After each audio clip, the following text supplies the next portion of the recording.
Hello, this is Ryan from Behind Eyes Gaming, back from the dead, back making a video.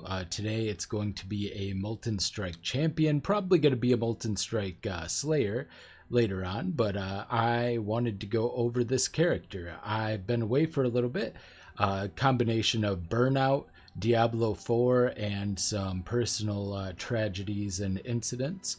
All of which were terrible in their own right, but that is a story for another day. Today I want to go over a build.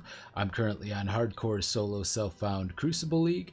I'm level 85 currently, and I don't really have this character fully optimized, but it's a character that I theory crafted a while back after watching the races to qualify for Exilecon, and now after watching Exilecon itself, I've kind of gotten reinvigorated for the game and wanted to give this a try.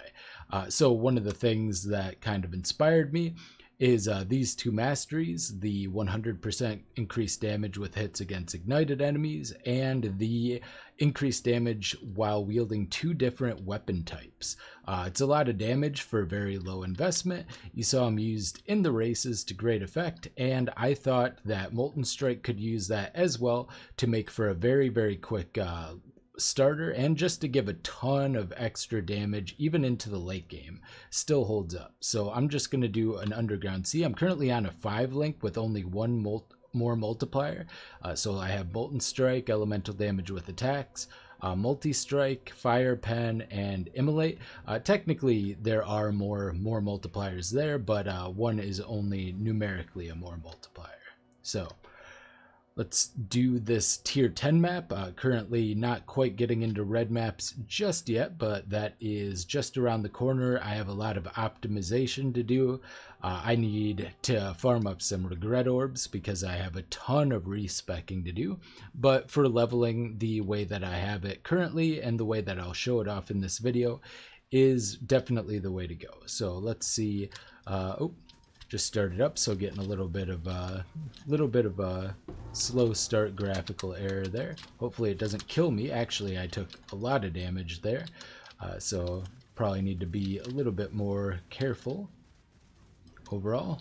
But generally speaking, I don't have my flask set up. I'll have to get used to it. In fact, I'm just generally pretty rusty. But even despite that, this build's been pretty reliable. I actually have to hit my flask since I don't have any of my auto flasks set up yet. So I'll have to go ahead and make sure I am pressing those periodically. But yeah, the clear is not bad. The actual damage single target is also not terrible. It's not spectacular just yet, but once I get a few more levels, I do have a couple of big damage nodes still to pick up on the tree, as well as an extra link and a bunch of little tricks that I've used on my Frostblade Trickster to eke out some extra damage here and there. So and the tree getting fixed as well is going to save me a lot of points. So get all of that taken care of. I didn't really pay too much attention other than not having reflect as to what's on the map, which is probably not something you should make a habit of. But yep, leveling up determination here. Just going to go ahead and same kind of thing for mobility, using the Quicksilver, of course, but then Leap Slam and Frostblink. Frostblink is incredibly useful in combat as well, just because most things can only hit what's in front of them. This is not necessarily true for this boss. This boss has several 360-degree attacks, but the most dangerous one is the spear, which is only directly in front. So there you go. Little slow on that, but yeah, could have been worse. I probably shouldn't be picking up every little thing I see, but this is solo self-found, so going to be picking up more than I would generally do in a trade league. I don't know if any of these things are going to get nerfed, but there's at least 3 things in the build that I suspect may be nerfed, so practice this, I guess, at your own risk. You may ask, is the new Chieftain going to be good for this build? And the answer is probably not as good as a Slayer or even a Champion, for a number of reasons. The main reason being is that there's 2 to 3 nodes that are worth taking, so you're probably wasting some ascendancy points, because the node that gives you Ancestral Call, I forget what the actual passive is that leads up to it, but it has a 2-second cooldown to proc. It basically, okay, I'm getting some graphical glitches too. With the engine updates, I haven't really personally noticed any improvement. It seems about the same. I'll still get some screen tearing and graphical issues here and there. So I'm not really sure. Maybe there's still some things to sort out, but some people actually had worse issues with that. So pick up all of this life force and the fusings.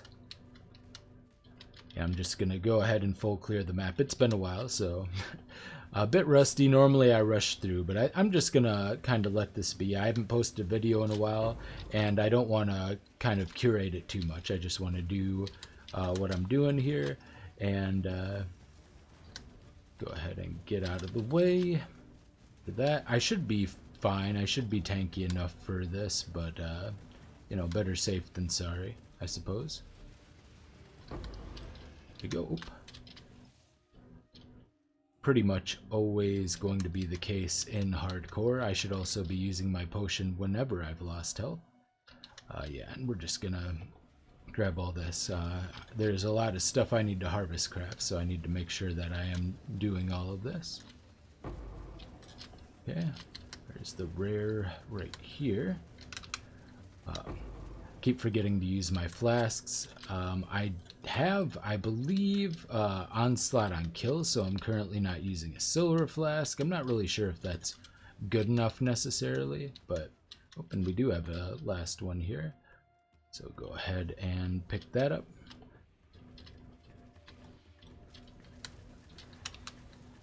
Probably should have waited for the rare to use my flasks, but yeah, I got more charges. Ooh, took some damage there. A little scary. I should probably be looking. Oh, this is can't be leeched, which is actually very scary. One of the other things that makes this build strong that I'll talk about is instant leech is absolutely incredible on Molten Strike. Since you're hitting so frequently with all of the different projectiles and the strike as well, you will be instant leeching very, very quickly. Which might have some nice little synergies with Slayer as well. Slayer getting a lot of extra benefits from Leech, and not having the Leech kind of reduced. So you'll have that kind of instant Leech, but I'm not really sure how they'll interact, so I'll have to go ahead. But the nice thing about Slayer is I'll get more multipliers, which I'm kind of lacking. I'm also going non-crit. That's another thing to note. This is a non-crit build that may fall off. I'm going to see how it works in the higher tier maps.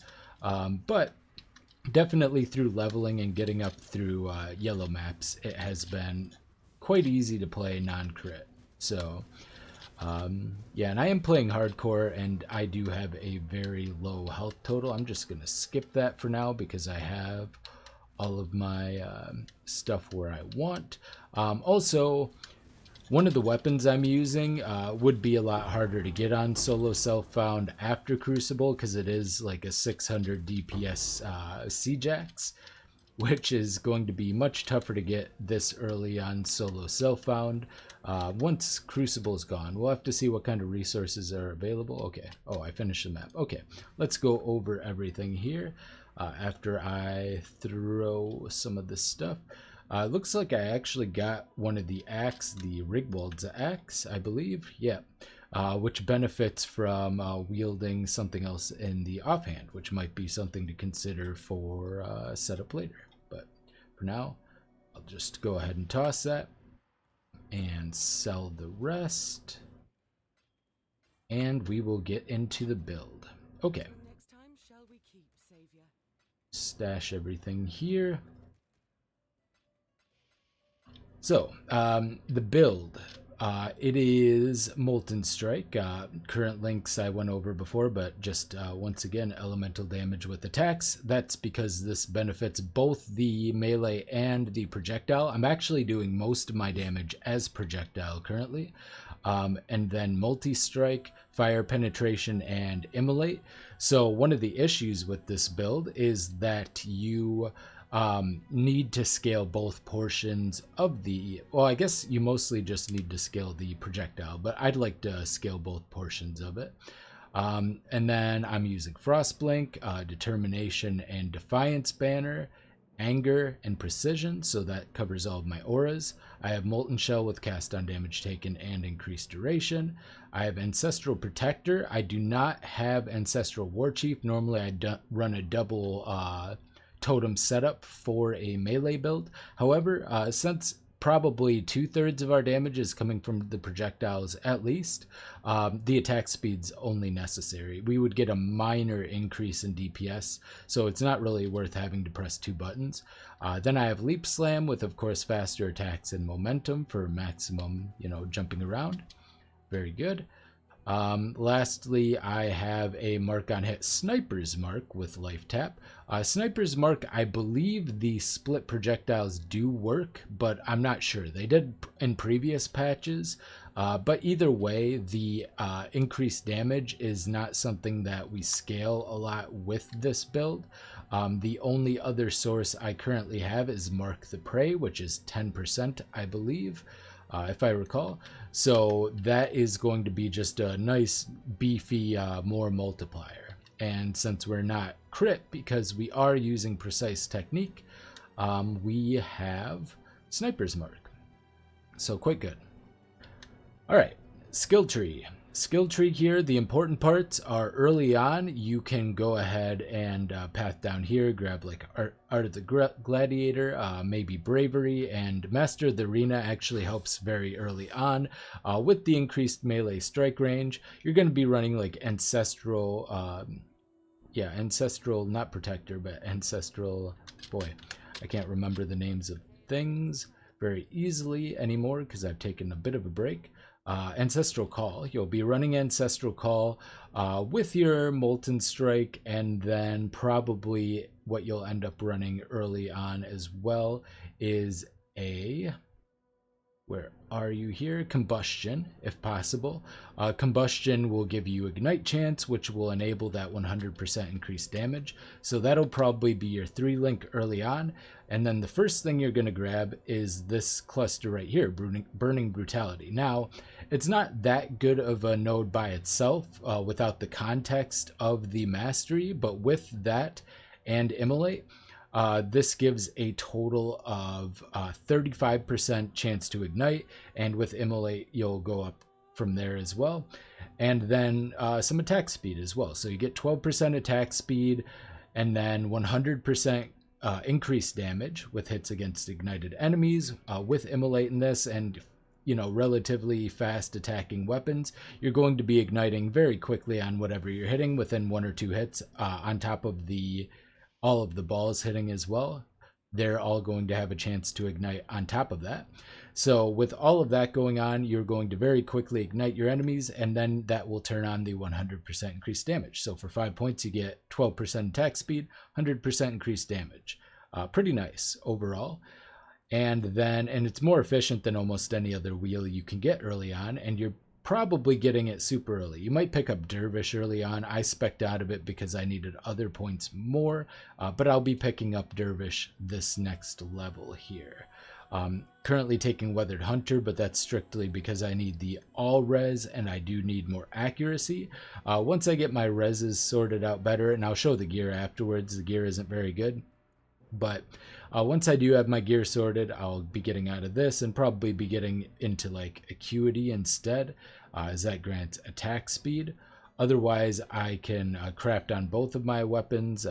Attacks can't be evaded, but I'm a ways off from that point currently. But the next important things are Point Blank. Point Blank is projectile attack hits deal 30% more damage to targets at the start of their movement, dealing less damage to targets as the projectile travels further. The projectile portion of Molten Strike does not move very far. You also might just pick up Precise Technique right away. If you do, because you're probably running Precision early on, and you'll have that high accuracy with the help of precision to get a 40% more multiplier. So right away, right off the bat, we're getting functionally two excellent extra links. We're getting a 30% more and a 40% more, along with a 100% increased. And then the next one is ambidexterity with the 60% increased damage while dual wielding two different type of weapons. And this is another very efficient node. You get like increased damage while dual wielding attack skills, and it's generic, so it'll scale with your flat fire as well, which also scales with the innate flat fire on Molten Strike, along with any flat fire you might have from your weapons. And then this is a 60% generic attack damage for your main hand, and 30% attack speed with your offhand as well. And how dual wielding works is, it's going to factor in both of your attack speeds. So then you get the 60% on top. So this is another extraordinarily efficient 5 link. So right away in the beginning, you can see how powerful this is. You get, this node right here, which gives you that extra movement speed if you're wearing armor, and a lot of attack speed. You get like Dervish and Bravery, all very efficient. Master of the Arena, less so, but then you get this cluster here. You get Precise Technique, Point Blank, and Ambidexterity. So you spike up, and that spike never really falls off. And then, not only that, because you are intentionally burning your enemies, you get to run Immolate, which is one of the highest. You'll get this in Act 4. It's one of the highest flat damage. I think it is the highest flat damage by a fair margin if the enemy is burning. Flat damage skills that there is as far as support gems. So very, very, very strong. And then the 4 link you'll have when you get it is going to be Molten Strike, Multi-Strike, Immolate, and you can either continue to run Combustion or just use elemental damage with attacks. And that 4 link will get you very far. And then you add Fire Penetration. And for your last link, you have a few choices. There is a small limitation. You're either running like Inspiration. The other nodes that you're going to be running are going to be, there's not a lot of choices. You have like Life Tap, Cruelty, because it has to be generic more damage, because it has to affect both the melee and projectile. Or you can just go all in on scaling to projectile, but I think this is the better way to go. And it can't be physical either. It has to be generic attack damage on top of that. So you get Life Tap, you get Cruelty, you get Inspiration. There's just not a ton of actual multipliers. And then Fire Damage is the other thing you can get, which is basically just Combustion. So very, very limited. You can also run Close Combat if you're not running a mace, but one of the nice things about this build is you can run Sword, Mace, or Axe. You can run Close Combat. Oh, that's just melee damage, so you actually can't even run that. So very, very limiting as far as that goes, but I do think it's worthwhile personally because of all the benefits. So as far as the rest of the skill tree, you're going to want like Crystal Skin for the max Ali res, and you want to get Freeze Immune, so going to work on getting Void Elemental Ailments on the boots. At some point, currently I have 62% Chill and Freeze Avoid, which isn't very reliable and might end up getting me killed. I'm hoping not. You can get a little bit more. I can get 8% more from these 2 nodes from the Thick Skin cluster here. Other important things, this is something that I do fear will be nerfed, and that is the Elemental Mastery hits have 25% chance to treat enemy monster elemental resistance values as inverted. I've talked about this a lot in my Frostblade videos, but basically what this does is if the enemy has, say, 50% fire res, 25% of the time they're going to have negative 50. So this is actually very, very bad with exposure, but very good with penetration, because penetration will benefit normally. So say you have 20% penetration, you'll be hitting that 50 resistance monster as if it had 30 most of the time, and then negative 70 often as well. And by often, I mean 25% of the time. So whenever that procs. So you get the normal benefit from penetration, and then you'll get a super benefit, pushing them even further into the negative with this as well. Very good against bosses. Getting this will make the act bosses incredibly smooth. I get Primeval Force, and then I also get the Freeze, Shock, and Ignite chance just to smooth out all of that, even though these... Actually, they're both equally efficient in terms of damage. The preferred elemental mastery to get would be Forces of Nature because it is additional penetration, but that's all the way up here. Another thing that this particular build got, Molten Strike, is the multi-shot, which attacks fire an additional projectile. Inherently, you only fire 2 to 3 projectiles, I believe. I think it goes up when you level, or maybe it's 3 to begin with. But either way, the additional projectile is a fairly large increase, which is why we bother to travel all the way up here. And while we're up here, we get the instant leech as well. Early on, you're still going to want instant leech, and you'll just grab Void Vitality to get the instant leech there, and then spec out of it later once you get up here, because you do have to travel an extra point over this way to grab that. So this will save you a total of 3 points, I believe, because this is also only 2 to get Clever Thief. So once you're already up here, you just spec out and grab that. Blood Drinker, because it's very efficient life and life on kill. And then I got this pretty late, but the Mark Mastery and the chance to gain Frenzy Charge on hit. I'm not currently scaling any Frenzy Charges, but later on you will want to possibly grab some Frenzy Charges. You have 2, very quick and easy ones to grab right here that are only 2 points out of the way, one of which also lines up with a 1-socket Jewel, so you'll want to be picking that up as well. But currently I've stretched out where I need to stretch. Once I clean up the tree a little bit, I'll probably path this way instead. That'll save me a lot of points on the bottom because I can connect here and maybe either figure out my reservation so I don't necessarily have to take the reservation mastery, or it's just 2 points this way or 2 points this way out of the way here.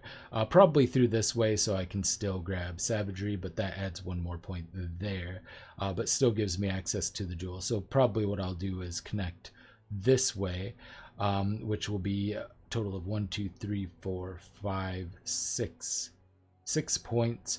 But it'll save me 1, 2, 3, 4, 5, 6. Well, it actually won't save me any points currently, I suppose. So maybe it isn't even worth doing that.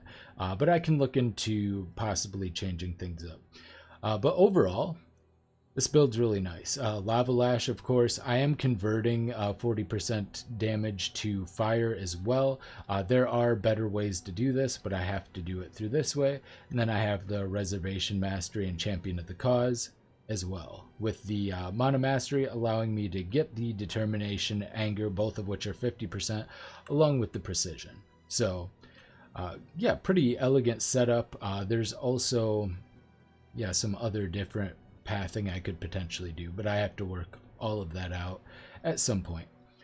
So that is my current setup. It's been really, really efficient. Like I said, there's probably a better late game setup for it, but I will cross that bridge shortly. Now let's go over the gear. This is probably my best piece of gear. Just got this. It's got a Crucible Tree with fire damage and attack speed. The other stuff is pretty unimpressive. Probably not worth getting anything else on here, so I'll just leave it as is.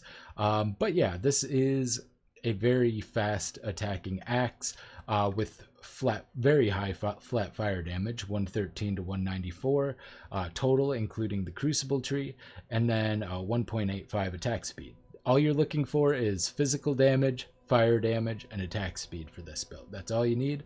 And then, maybe some accuracy as well on top of that, if possible. But for the most part, not super necessary. Looking at my accuracy, I'm still well above my life currently, even though I'm not using a sword. Previously, I was using a sword, and swords have the accuracy implicit, which makes it a lot easier to shoot way past that. But unfortunately, this sword fell off damage-wise in comparison. So then I have this, which also has a little bit of flat fizz. Actually, the fizz converted to cold is messing up some of my scaling a little bit. And then I have the 35% increased attack speed and less global damage. I'll probably replace this with a fast sword like a Corsair sword or a something similar, another Eternal sword. 1.5 or 1.55 base attack speed. This is a 1.4, and rather than, I'll just try to get like a high attack speed roll, as well as the attack speed, regular attack speed without the less global damage on the second one, because that is, lowering my hits by quite a bit. But it doesn't matter too much. It still works out just fine. And once again, it's just percent physical damage, flat physical damage, and flat fire damage, although in much lower numbers than this one. This is a 600, just about 600 DPS. I think it's like 596 DPS one-handed axe. So very, very strong. Helmet, you need, because of immolate and anger, because of immolate and anger, you need about a little over, by the time they're level 20, a little over 70 intelligence. I think like 72 or 76 is going to be the final, depending if I can get level 21. Might be 74. But yeah, you need somewhere in between 72 and 76 intelligence. And helmet is a good place to get it. So this helmet is life, chaos resist, and intelligence are the main points of this. It's also a pig-faced bassinet, which is quite nice because one of the things that I did not point out is this cluster right here. I forgot about it. It gives increased onslaught effect and onslaught on kill, very useful. But more importantly, it gives an armor and evasion mastery, which you can also get through cloth and chain. So maybe I can save some points by getting out of here, getting cloth and chain, and throwing this. But I don't have any regrets right now, so that's not something I can do at the moment. But the immune to bleeding, if equipped helmet has higher armor than evasion rating, that gives bleed immunity, which means you don't necessarily need to be running this, bleed immunity flask. But this still stops you from taking corrupted blood, which does not count as a bleed, I do not believe. And I don't have a jewel that gives corrupted blood immunity, so I'm still using this for now. Especially because you can stack a lot of corrupted bloods very, very quickly. And then my body armor is just a corrupted 5-link. It's a pretty good corrupted 5-link. It's got decent armor, decent life, and 2 good resistances. So overall, I could do much, much worse than this as far as random corrupted 5-links that I happen to find. So got pretty lucky here. And then my gloves are just resist and life, cold and lightning with chaos resist, and then life. I tried to craft some stuff on here from my previous character with embers and ichors, but I didn't have a ton of them, so I didn't really manage to get anything good. Belt is life and resist, trying to get some extra chaos resist. This isn't great. The energy shield isn't doing me a whole lot of favors. Boots, movement speed, life, some resist.